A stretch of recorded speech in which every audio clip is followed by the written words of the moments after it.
Good morning. Let us study today Clausius Clapeyron equation. This is an important equation.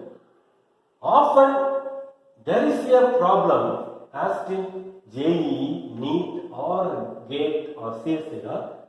At least one problem will be asked based on this equation. Okay.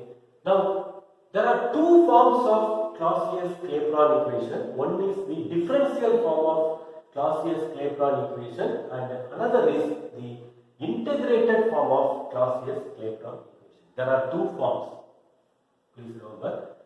This equation is used to describe the phase equilibria. This equation, phase equilibria or heat up vaporization curves or sublimation curves or fusion curves. This equation is a mathematical equation, is used to describe the fusion curve, vaporization curve, etc. Let us now derive this equation for liquid is in equilibrium with vapor. Liquid, let us take water, okay, at particular temperature there will be vapor pressure. Therefore, at particular temperature, liquid water is in equilibrium with its vapor. Okay, at particular temperature, there is one at T1, there will be one vapor pressure P1. At T1, the vapor pressure is P1. Okay. Now, at equilibrium, the free energy of water, the free energy of liquid water is G1 equal to the free energy of vapor phase, okay, equal, where G and G2 are the free energies. Free energy is also called the chemical potential. The free energy is also, therefore, mu1 equal to mu2. For example, at triple point of water or triple point of carbon dioxide phase rule, there are three phases.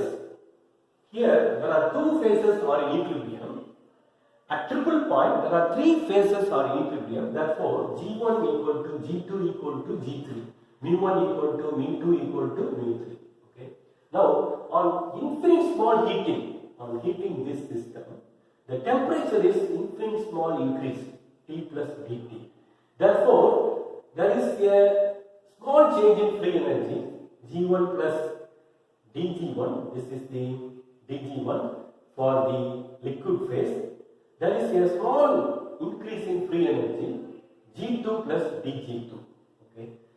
These two are equal at equilibrium. According to thermodynamics, we have already derived this equation from G equal to H minus Ts from fundamental thermodynamic equation. Please watch Maxwell's relationship or Gibbs-Helmholtz equation. How this equation is obtained. I have derived how this equation is obtained. Please watch and listen. dG equal to V dP. According to thermodynamics, we know that dG equal to V dP minus S dT. Okay. At equilibrium, G1 equal to G2. Therefore, G1 equal to G2. Then dG1 equal to dG2. Therefore, dG1 equal to V1 dP minus S entropy of liquid water into dP equal to V2 dP minus S2 dt. Okay. Let us rearrange this equation. Okay. You bring this here. V2 minus V1 dP equal to, okay, you bring it this side here, S2 minus S1 dt. Now dP by dt, let us rearrange this equation. dP by dt equal to S2 minus S1 divided by V2 minus V1, that is equal to delta S by delta V. From second law of thermodynamics, we know that delta S equal to Q by T or delta H by T.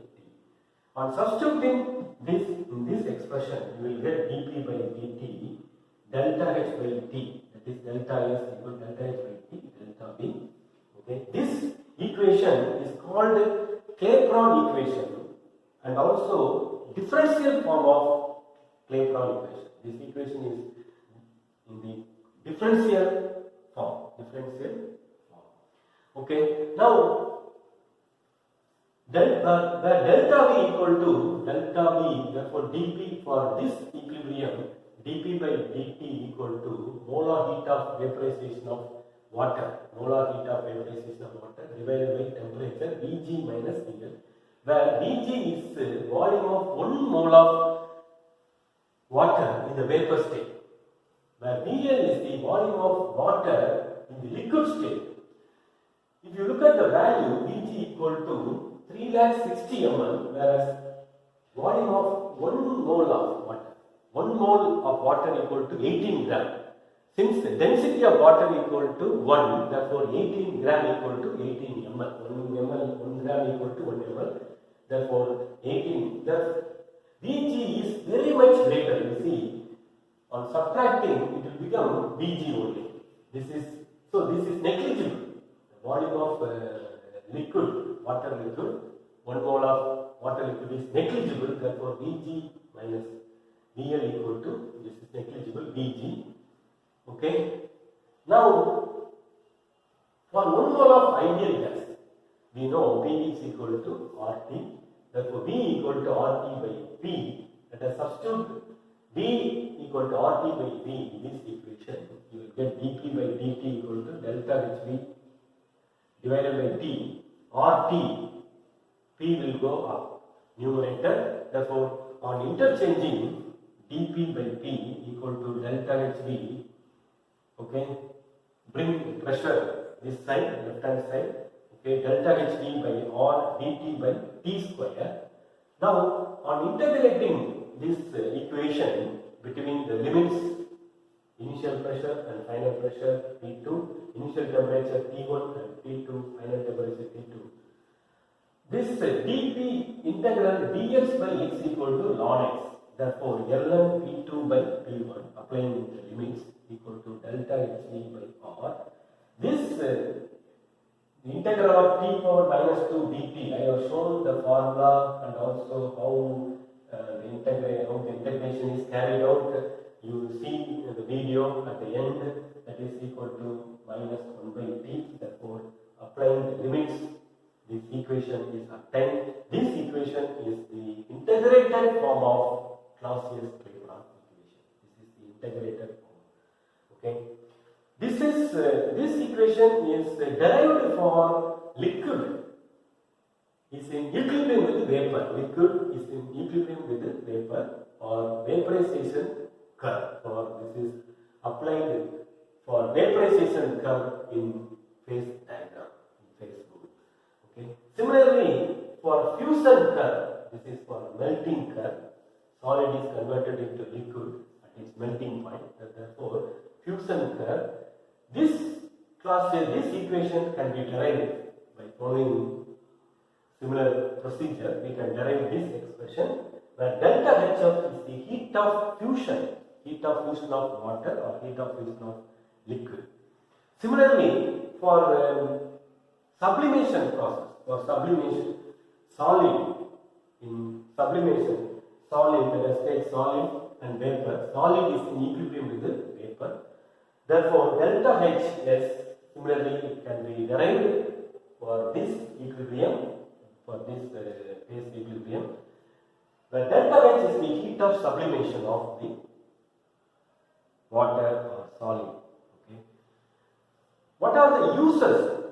What are the uses? If this gives this curve, this equation, this is a mathematical equation to describe the vaporization curve, fusion curve, sublimation curve. We have studied in phase rule. For example, in water system, sulfur system, carbon dioxide system, it is extensively used to study the phase equilibria. Okay, to describe the curves. Okay, what are the important applications? If you see, for example, if pressure is known at one temperature P1 and another temperature, now you can find out what is the pressure. For example, 25 degrees Celsius, the pressure is given. Now, what is the pressure at 100 degrees Celsius? You can calculate. we can calculate the, if pressures at two different temperatures or at two different temperatures are known, then we can also calculate the enthalpy of vaporization, molar heat of vaporization, molar heat of fusion, molar heat of sublimation. If we know the vapor pressures at two different temperatures, for example, this equation gives the effect of temperature on the vapor pressure. How does temperature affect the vapor pressure? This equation is used to describe the effect of temperature. When you increase the temperature, the vapor pressure will increase. Therefore, this equation is used to describe the effect of temperature on vapor pressure. Similarly, for fusion, in the case of fusion, effect of pressure on the melting point. For example, at 1 atmospheric pressure, the melting point is 0 degrees Celsius. At 1. Okay. Now, at 10 atmosphere, for example, at 10 atmosphere, what is the melting point?